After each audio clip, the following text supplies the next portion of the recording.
បានបាទសួស្តីបងប្អូនថ្ងៃនេះមកដិតប្រពែនៅខាងព្រៃដាច់បងប្អូនដិតប្រពែមានកម្មវិធីកាត់ចំណងដៃហើយបងប្អូនណាត្រូវការប្រពែដិតគូដិតតាក់ទងមកខ្ញុំបាននេះលេខ Telegram បងប្អូនលេខ Telegram បាទឥឡូវបងប្អូនមកមើលប្រពែនេះ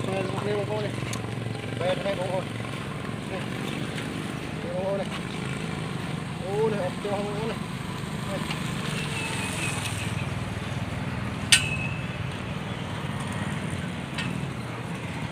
បាទបងប្អូនអាចការប្រភេទដិតគោដិតតាក់ទងមកខ្ញុំបងតាឡា48មានជ័យបងប្អូនមានលេខ Telegram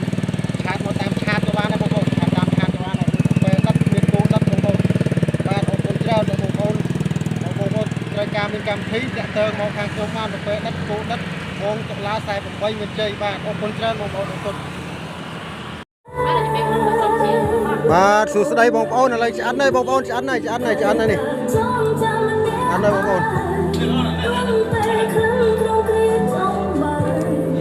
បងប្អូនត្រូវការគោដិតអីអាចតាក់ទងខ្ញុំបានកំងបានបងប្អូនគោដិតប្រពែដិតប្រពែក៏មានគោក៏មានដែរបងប្អូនឆ្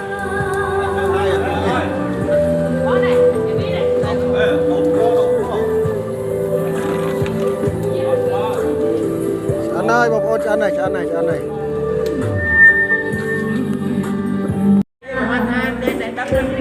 បាទសួស្តីបងប្អូននេះដល់ម៉ោងប្រពែម្ដងហើយបងប្អូននេះដិតប្រពែមួយទៀតហើយឥឡូវគោនោះគោនៅចង់មួយទាំងមូលបងប្អូនអើយហើយគ្នាគាត់ហើយគេ20 30នាក់ហូបអត់អស់បងប្អូនឥឡូវគាត់ដាក់ប្រពែមួយទៀតហើយប្រពែមួយទៀតហើយគ្នាគាត់តិចឥឡូវគាត់ថែប្រពែមួយទៀតបងប្អូនអើយ